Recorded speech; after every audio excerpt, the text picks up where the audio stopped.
بسم اللہ الرحمن الرحیم. آج کے اس لیکچر میں ہم multiple approaches to community development کرنے جائیں گے.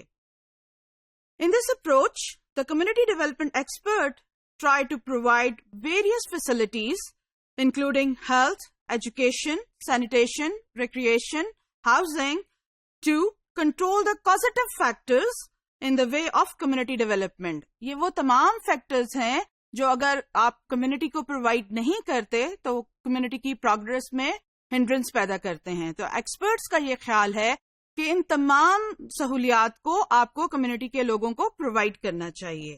The basic philosophy of multiple approaches is to convert centuries into decades. یعنی ہم جو سینچریز کا کام ہے وہ ڈیکیڈز میں کرنا چاہتے ہیں اور کمیونٹی کی اپ لفٹ کے لیے کام کرنا چاہتے ہیں کہ وہ کام جو سینچریز میں ہونا ہے ہم ان کو ڈیکیڈز میں کر لیں. The adoption process must be keep in mind the values, tradition, beliefs, norms should be clear. جب بھی آپ کسی کمیونٹی میں کوئی کام کرنے جاتے ہیں، آپ کمیونٹی کی اپ لفٹ کے لیے، کمیونٹی کی ڈیولپمنٹ کے لیے کام کرنے جاتے ہیں، تو اس چیز کا بہت خیال رکھیں کہ کمیونٹی آرگنائزر جو ہے، کمیونٹی ورکر جو ہے، وہ وہاں کی ٹریڈیشنز کا، بلیفز کا، ویلیوز کا، کسٹمز کا، نارمز کا بہت خیال رکھے گا. اگر وہ ان چیزوں کو ملحوظ خاطر نہیں رکھے گا تو لوگوں کو اس کو اڈاپٹ کرنے میں مشکل آئے گی اور سم ٹائمز آپ یہ بھی ہو سکتا ہے کہ آپ کو ریزسٹنس فیس کرنا پڑے. سو جب بھی آپ کمیونٹی ڈیولپمنٹ کا کوئی پروجیکٹ کسی بھی کمیونٹی میں اسٹارٹ کرنا چاہ رہے ہوں تو آپ کو وہاں کے بلیفز، کسٹم، ویلیوز کا بہت بہت خیال رکھنا ہے. And slowly and gradually development must be given to the community. اور جو چینج ہم نے لے کے آنا ہے، جو ڈیولپمنٹ ہم نے لے کے آنی ہے اس کمیونٹی کے اندر، وہ ایک دم سے لے کے نہیں آنی، بلکہ اس چیز کا خیال رکھنا ہے کہ وہ گریجولی اور سلولی ہو. وہ پروسیس جو آہستہ آہستہ آپ معاشرے کے اندر لے کے آتے ہیں، کمیونٹی کے اندر لے کے آتے ہیں، وہ زیادہ دیر پا ہوتا ہے بنسبت اس کے کہ وہ چینج جو ہم ایک دم لے کے آتے ہیں. ایک تو لوگوں کو اس کو قبول کرنا مشکل ہوتا ہے، لوگوں کو اس کو اڈاپٹ کرنا مشکل ہوتا ہے، لوگ ریسسٹنس شو کرتے ہیں اور سم ٹائمز اس کا بھی چانس ہوتا ہے کہ آپ کا وہ پروجیکٹ جو ہے وہ فیل ہو جائے.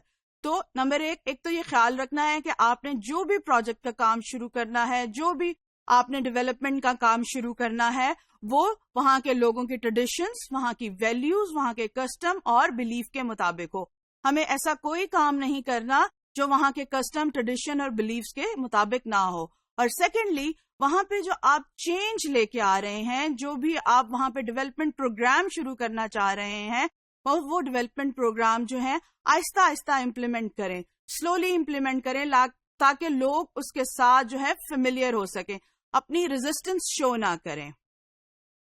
While using this approach, some members from the same community are selected who represent the whole community. ابھی ہم نے بات کی تھی کہ کوئی ایسا پروگرام شروع نہیں کرنا جو وہاں کے بلیفز اور کسٹمز کے مطابق نہ ہو. اس کے لیے ہمیں یہ کوشش کرنی چاہیے کہ ہم وہاں سے ہی لوگوں کو سلیکٹ کریں. ہم پہلے بھی اپنے لیکچرز میں یہ بات کرتے ہوئے آئے ہیں کہ آپ کو کمیونٹی کے لوگوں کو ہی استعمال کرنا ہے، کمیونٹی کے لوگوں نے ہی مل کر وہاں پر موجود جو پرابلمز ہیں ان کو ٹھیک کرنے کی کوشش کرنی ہے. تو اس اپروچ کے اندر بھی ہم وہاں موجود جو لیڈر ہیں یا وہاں پہ جو کام کرنے والے لوگ ہیں جو پلاننگ میں، ایگزیکیوشن میں پارٹیسپیٹ کر سکے، آپ نے ان لوگوں کو ہی سلیکٹ کرنا ہے تاکہ آپ اویئر ہو سکیں ان لوگوں کے بلیفز، کسٹمز اور ان کی ویلیوز سے. They try to make a combined policy. وہاں کے لوگ اور کمیونٹی ورکر جو ہے مل کے کمبائن پالیسی بناتے ہیں for the improvement and the betterment of their people.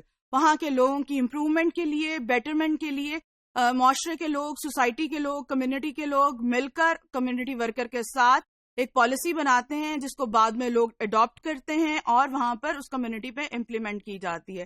The key feature in this approach is that you have to keep in mind the beliefs, values and custom of that particular community while implementing or planning any community development work in that particular area.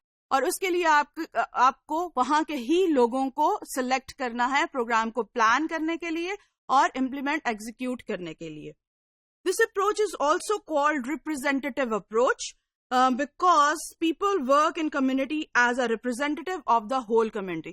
Us approach کو ہم representative approach بھی کہتے ہیں کہ جو لوگ اس میں کام کر رہے ہیں وہ وہاں کی لوکیلٹی کے وہاں کے لوگوں کے ریپرزینٹیٹیو ہیں, وہ ان کو ریپرزینٹ کرتے ہیں. اس وجہ سے اس اپروچ کو ریپرزینٹیٹیو اپروچ بھی کہا جاتا ہے.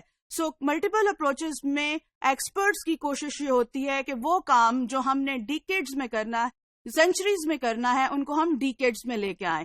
یعنی بہت سے کاموں کو ہم اکٹھا شروع کرتے ہیں, لیکن اس میں اس چیز کا خیال رکھنا ہے کہ آپ نے ڈویژن آف لیبر کرنی ہے, ریسورسز کو ضائع ہونے سے بچانا ہے, آپ نے ڈپلیکیشن سے بچانا ہے, کیونکہ جب بھی ڈپلیکیٹ کوئی چیز ہوگی اس کا مطلب ہے ریسورسز ضائع ہو رہے ہیں. سو ہم نے اپنے ریسورسز جو آلریڈی ہمارے پاس کم ہوتے ہیں, ہم نے ان ریسورسز کو ضائع ہونے سے بچانا ہے.